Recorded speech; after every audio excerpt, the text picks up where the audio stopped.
Mari peran peradaban Islam di Indonesia ini kita tonjolkan, kita tampilkan bahwa itu adalah sebenarnya peran penting, peran besar Nahdlatul Ulama. Mari kita tunjukkan. Assalamualaikum warahmatullahi wabarakatuh. Bismillah, alhamdulillah, wassalatu wassalamu ala sayyidina wa maulana Muhammad Rasulillah wa ala alihi wa sahabati wa man tabi'ahu. Agama Islam, sepanjang itu kita yakini sebagai agama yang benar, maka pasti banyak tantangan, pasti banyak problem ketika kita mau membawa kalimatul haq, membawa sautul haq, menyuarakan kebenaran, pasti mendapatkan tantangan. Dari sejak Rasulullah sampai sekarang, sampai yaumul qiyamah. Begitu pula Indonesia sebagai negara yang strategis, negara besar, negara maritim, dengan kekayaan alam yang melimpah, pasti banyak godaan, banyak tantangan. Jadi, bicara masalah masa depan Islam yang benar, ya Islam yang benar, itu sama saja dengan kita berbicara masalah Indonesia ke depan. Kalau kita ingin menyelamatkan Indonesia, itu artinya kita ingin menyelamatkan Islam yang hak, Islam yang membawa kalimatul haq, atau dibalik sama. Kalau kita ingin menyelamatkan Islam yang benar, itu juga akan mempunyai dampak dalam arti menyelamatkan Indonesia. Kenapa? Karena sekarang ini, sampai hari ini, hanya Indonesia yang masih dilihat oleh mata dunia, masih bisa sebagai representasi Islam yang beradab, Islam yang berbudaya, Islam yang muthaqaf, mutahadir. Kita sudah jijik, malu, ngeri kalau melihat Islam Timur Tengah. Apa yang bisa diharapkan untuk kemajuan Islam dari masyarakat Islam Irak yang tiap hari bom meledak, yang permusuhan semakin melebar? Faktornya ada politik, suku, aliran mazhab, dan terus berlanjut. Apalagi tidak ada namanya hiwar, dialog, tidak ada namanya masing-masing niat untuk islah. Semua akan diselesaikan dengan peluru, dengan bedil. Tiap hari bom meledak di Irak. Dan negara Islam seperti itu, apa yang bisa diharapkan? Manfaat apa? Sesuatu yang mulia untuk kemajuan Islam yang punya nilai dari masyarakat yang setiap hari meledakkan bom. Islam NU adalah Islam yang dinul hidayah wa dinul rahmah, bukan dinul tatarruf wal ikrah wa ta'dzib wal ilham. Bukan agama intimidasi, bukan agama radikal, apalagi sampai teroris. Nah, ini tema besarnya nanti di muktamar, memperkokoh Islam Nusantara sebagai peradaban Indonesia dan dunia.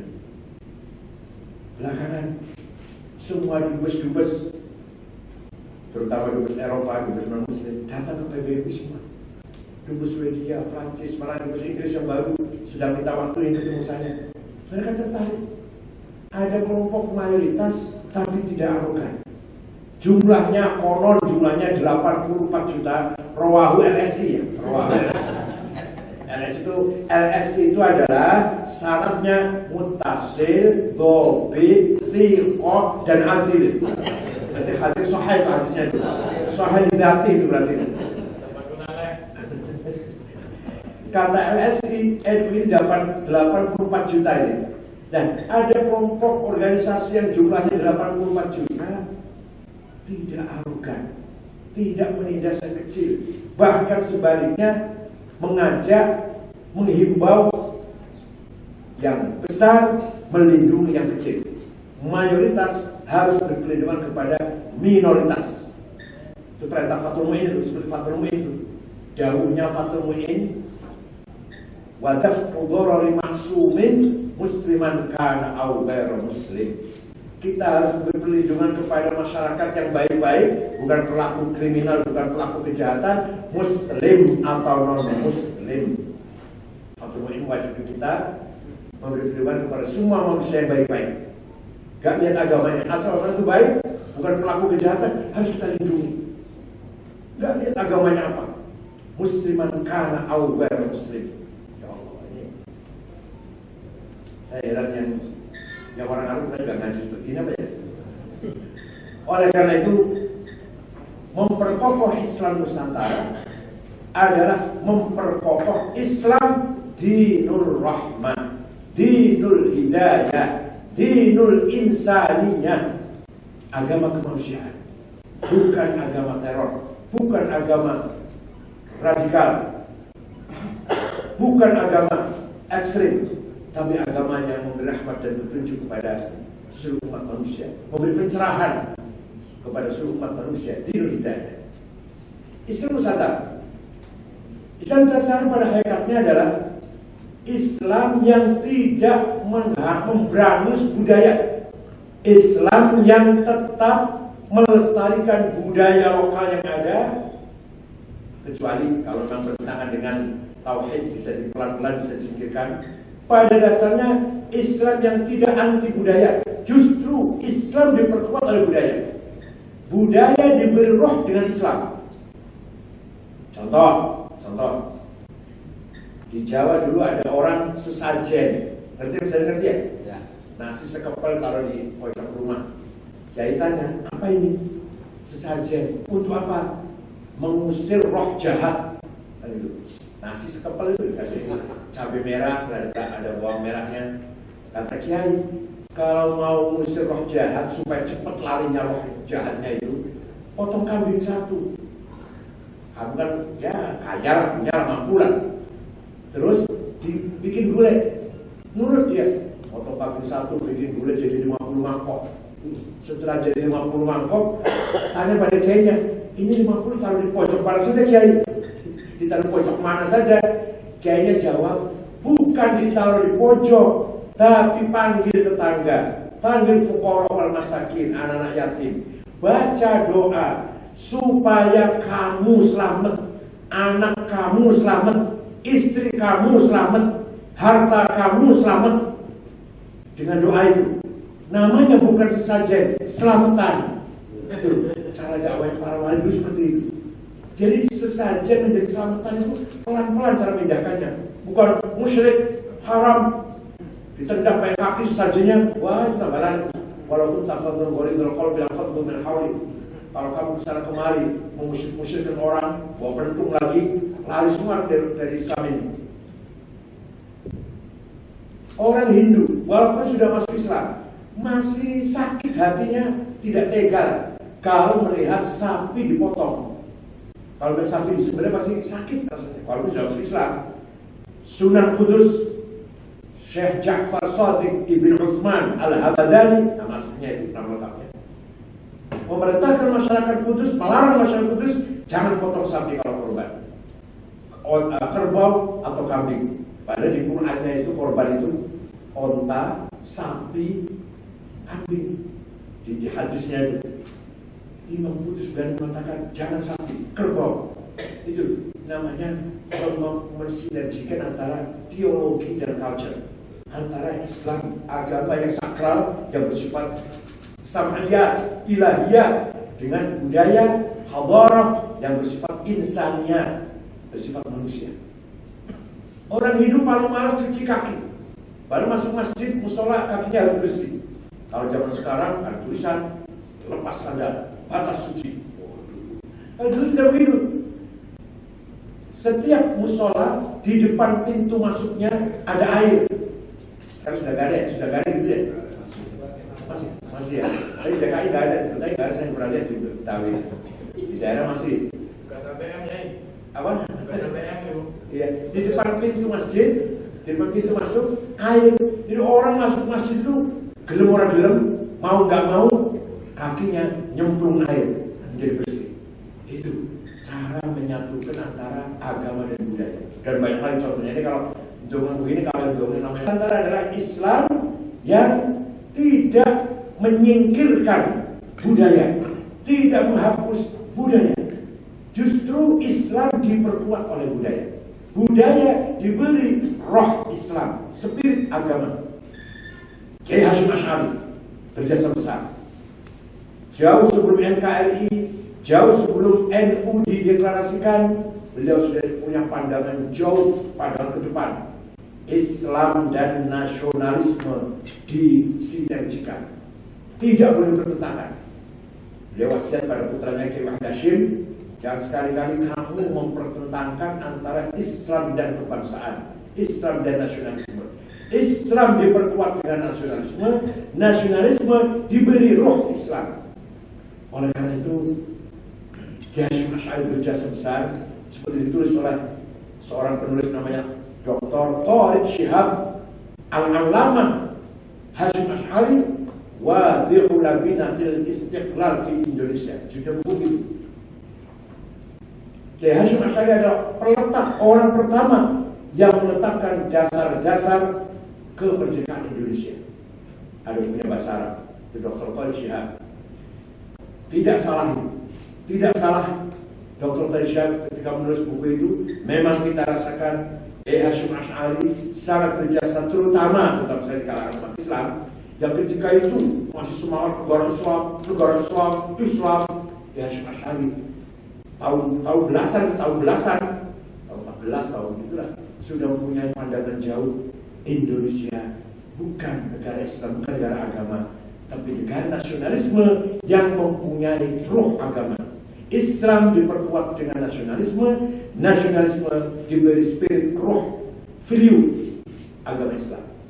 Buktinya sekarang itu tadi saya katakan, mengapa di Timur Tengah, Afghanistan, Somalia 100% umat Islam penduduknya Muslim, tapi perang saudara terus, membiarkan negaranya berantakan, membiarkan tanah airnya tercabik-cabik karena tidak mempunyai komitmen ingin menyelamatkan keutuhan negara. Orang Somalia, orang Afghanistan tidak punya komitmen ingin menyelamatkan keutuhan negara, membiarkan negaranya porak-poranda, tapi atas nama Islam. Nah, ini yang salah. Memang ada bedanya jauh Timur Tengah dengan kita Indonesia. Di Timur Tengah itu terbentuknya beberapa negara dengan batasnya sekarang ini bentukan 100% bentukan penjajah. Negara Saudi, Kuwait, Qatar, Bahrain penduduknya cuma 500.000, Qatar cuma 700 atau 1 juta, Kuwait 2 juta. Itu negara kecil-kecil semua madiinnya penjajah. Hadiah diberi, kamu jadi negara, kamu negara. Kalau kita enggak, kemerdekaan kita dengan batas tanah air yang luas ini, perjuangan yang berdarah-darah, nyawa sekian ratus ribu bahkan jutaan menghilang ingin memerdekakan Indonesia. Kalau Timur Tengah tidak, negara itu dibentuk oleh penjajah.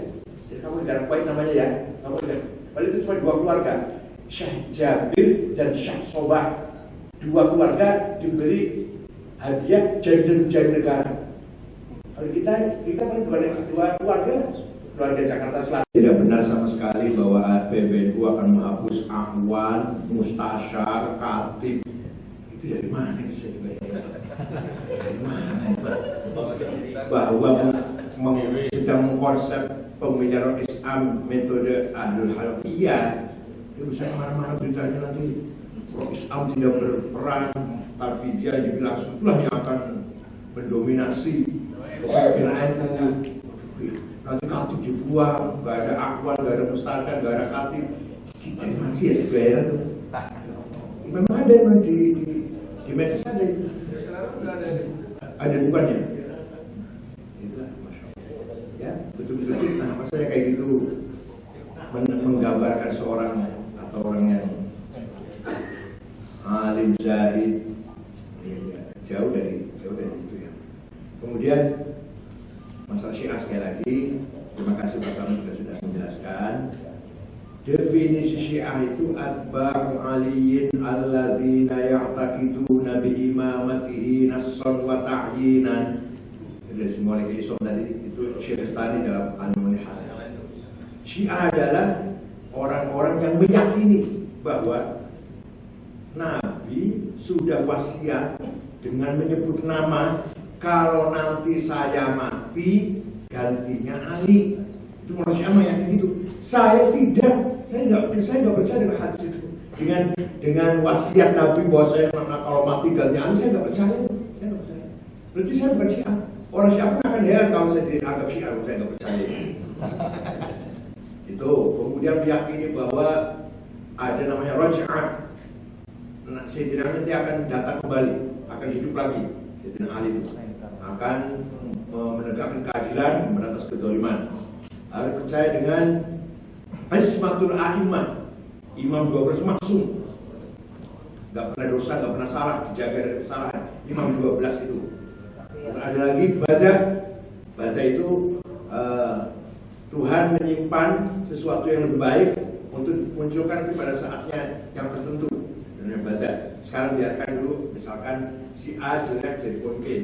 Padahal oleh Allah ini yang baik, tapi nanti akan dimunculkan. Itu Bada namanya. Ada lagi Taqiyah, menyimpan kebenaran. Jadi saya orang Syiah menutupi diri saya bahwa saya orang Syiah untuk menyelamatkan Syiah dulu, nanti kalau kuat baru kita deklarasikan bahwa saya Syiah. Taqiyah. Jadi saya sama sekali bukan Syiah. Saya tidak percaya sama sekali bahwa ada wasiat. Kalau Nabi mati gantinya Ali, Ali mati gantinya Hasan, Hasan mati gantinya Husain, Husain mati gantinya Ali bin Abidin, Najib wafat gantinya Muhammad Bakir, Muhammad Bakir mati gantinya Ja'far Shadiq, Ja'far Shadiq gantinya Musa Al-Qadim, Musa Al-Qadim gantinya Ali Ridho, Ali Ridho gantinya Muhammad Al-Jawad, Al-Jawad gantinya Ali Al-Hadi, Ali Al-Hadi gantinya Hasan Askari, Hasan Askari gantinya adalah Muhammad Imam Mahdi yang tunggu-tunggu kedatangannya, yang sudah lahir kemudian hilang di sebuah gua di Gunung Rodwa di kota Samir, Irak, sampai sekarang masih hidup, selalu memberikan bimbingan batin wangsit kepada Ayatullah Al-Uzma. Jadi Imam Mahdi sudah ada, selalu memberikan wangsit pada Ayatullah. Nanti akan turun ke bumi ini, muncul di atas di muka bumi, ketika akan membunuh Dajjal. Kalau ahli sunnah tidak, kalau kita Imam Mahdi belum lahir. Nanti Mahdi akan lahir dan di akhir tanda-tanda hari kiamat. Tapi belum ada sekarang. Kalau Syiah enggak, Mahdi sudah ada. Yaitu imam yang ke-12. Sekarang di mana? Fi ghaibah. Dalam ghaibahnya nanti akan munculnya ketika akan membunuh Dajjal. Tapi selama ghaibah ini selalu memberikan pengarahan batin kepada Ayatullah Al-Uzma, Imam Khomeini maupun Ali Khomeini. Jadi tidak boleh Imam Khomeini dilawan karena itu pasti benar. Perintahnya pasti benar karena mendapatkan wangsit dari Imam Mahdi Al-Muntadhar. Seperti Raja Hamengkubuwono atau Raja Jogja selalu mendapat wangsit dari Nyi Roro Kidul. Kemudian ya kalau memang harus di kantor, nanti kita kantor Pak Slamet. Walaupun saya tidak males kalau melayani fitnah, itu males sebenarnya. Kalau emang hujah ayo, kalau dialog ayo, hujah ayo. Tapi dari jauh mereka jelekin saya dari jauh jawab, itu males saya. Kalau berhadapan dialog ayo. Kalau saya kalah, ya saya tunduk lah. Kalau saya kalah, kalau saya menang, ya harus tunduk saya.